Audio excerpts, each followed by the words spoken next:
La expansión del Ferrocarril Central Norte hacia Buenos Aires, 1906-1912, a comienzos del siglo XX, el Ferrocarril Central Norte emprendió una de las obras más importantes de su historia: la extensión de sus vías hacia la ciudad de Buenos Aires. El proyecto tenía como objetivo conectar el interior del país con la capital, uniendo pueblos y fomentando el crecimiento. En 1906, las vías del Central Norte llegaron a Villarosa, marcando el inicio de su avance por el norte del conurbano bonaerense. Solo un año después, en 1907, la línea alcanzó Del Viso, consolidando una nueva parada estratégica que permitía el traslado de pasajeros, trabajadores y materiales. El progreso continuó y, para 1909, el tren ya llegaba a Los Polvorines, localidad que se transformó en un punto clave del trazado por su crecimiento urbano y su cercanía con otras zonas en desarrollo. Finalmente, en 1912, después de varios años de construcción y esfuerzo, el ferrocarril alcanzó su destino más ambicioso: Retiro. Ese año se concretó la conexión definitiva con la capital argentina, permitiendo que las formaciones unieran el norte del país con Buenos Aires de manera directa. Con el paso del tiempo, el Ferrocarril Central Norte adoptó un nuevo nombre: Ferrocarril Central Córdoba, en honor a su vínculo con las provincias del norte y su origen en las líneas que unían el centro y norte del país.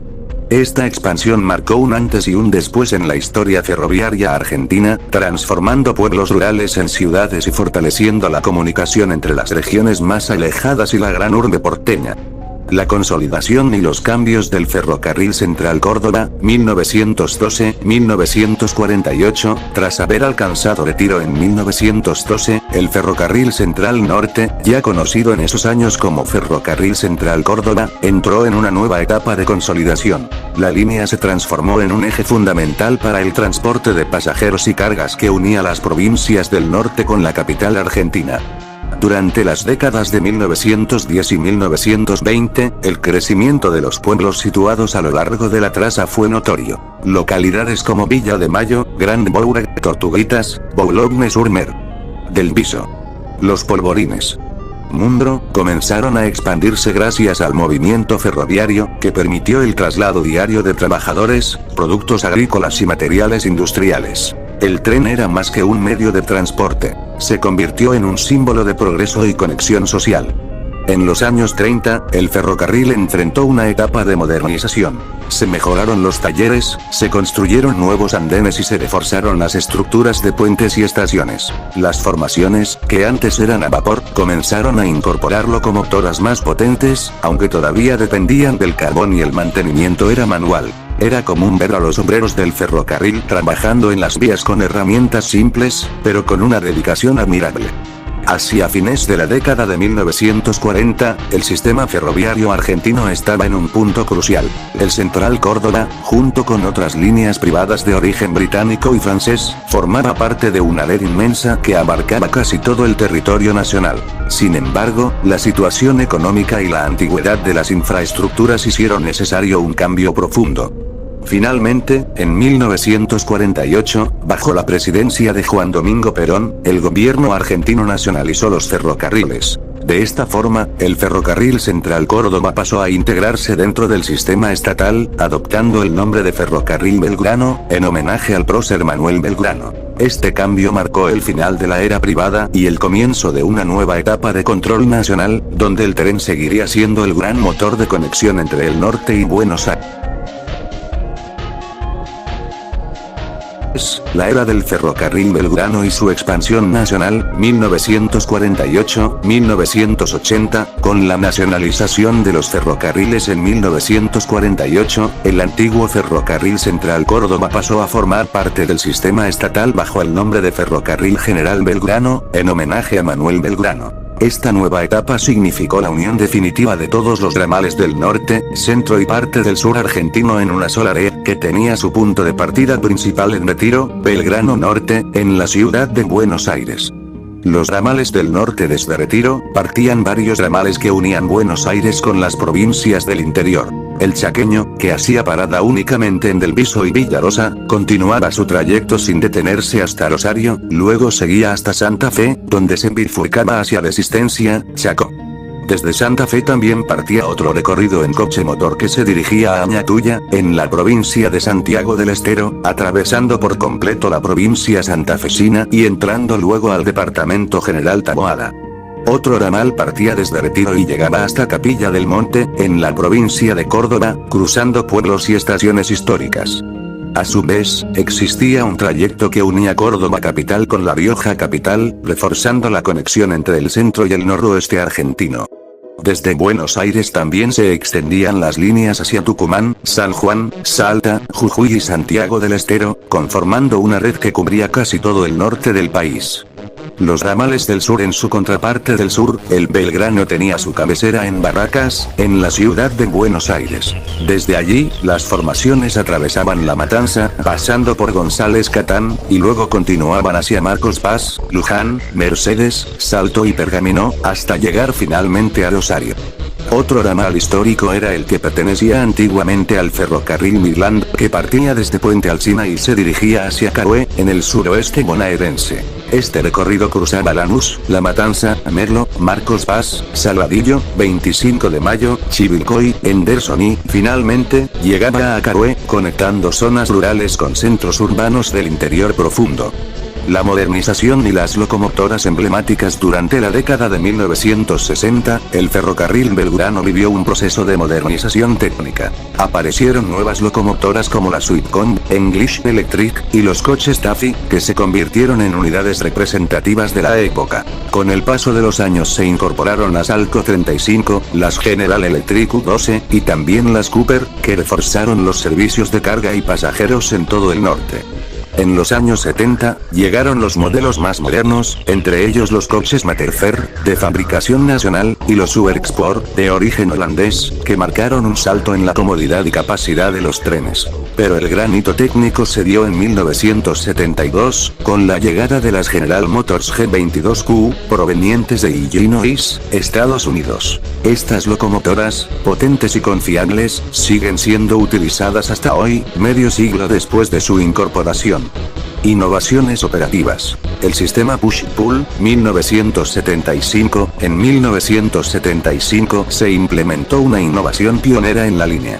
El sistema Push-Pull consistía en formaciones de 6 vagones, con una cabina de control al final y la locomotora al frente. En el viaje de ida hacia el norte, por ejemplo, hasta Villarosa, el tren circulaba normalmente con la locomotora tirando los vagones. Pero en el regreso a Retiro, la locomotora empujaba desde atrás, mientras el conductor controlaba la marcha desde la cabina del otro extremo. Fue un sistema sumamente innovador para su tiempo y llamó la atención de otras líneas como el ferrocarril Roca, que también adoptó el modelo.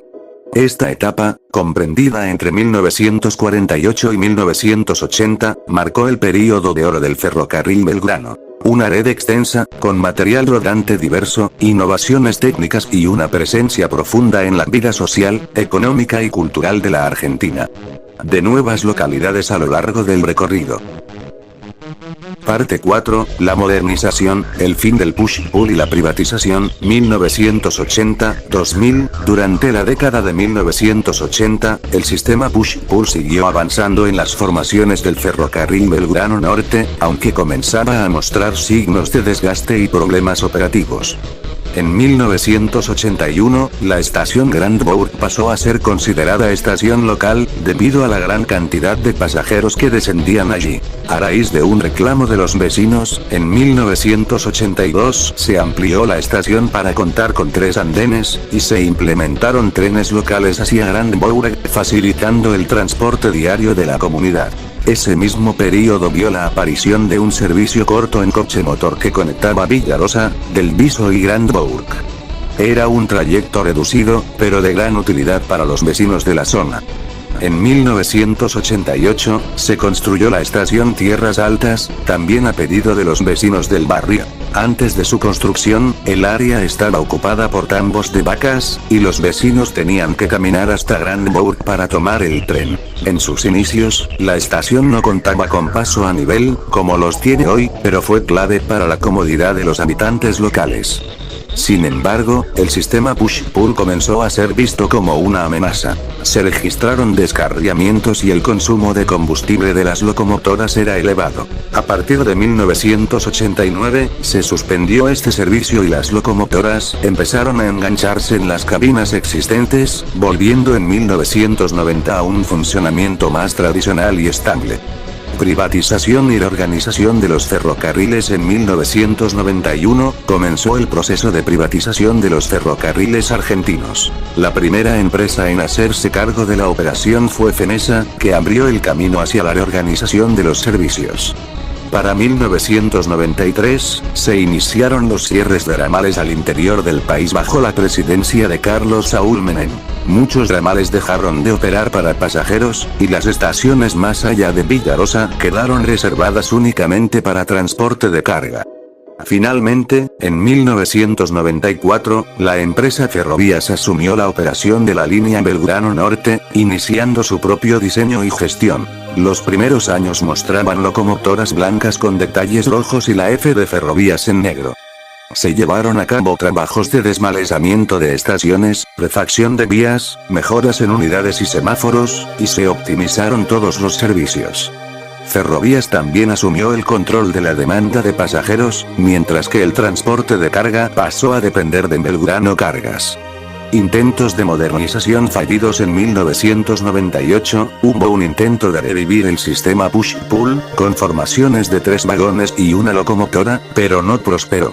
También existió un proyecto de unir un coche motor pintado de blanco con franjas rojas, llamado el Tren del Este, que uniría a Aristóbulo del Valle con Avellaneda, cruzando toda la capital federal. Sin embargo, este proyecto no tuvo éxito y terminó siendo abandonado.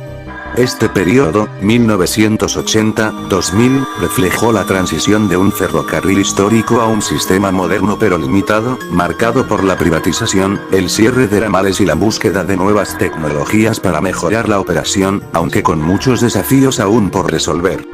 Parte 5, Ferrovías, los trenes solidarios y la modernización, 2000, presente. Tras la privatización y reorganización de la línea, Ferrovías continuó refaccionando las unidades, mejorando las formaciones y modernizando los servicios de pasajeros durante la primera década del siglo XXI.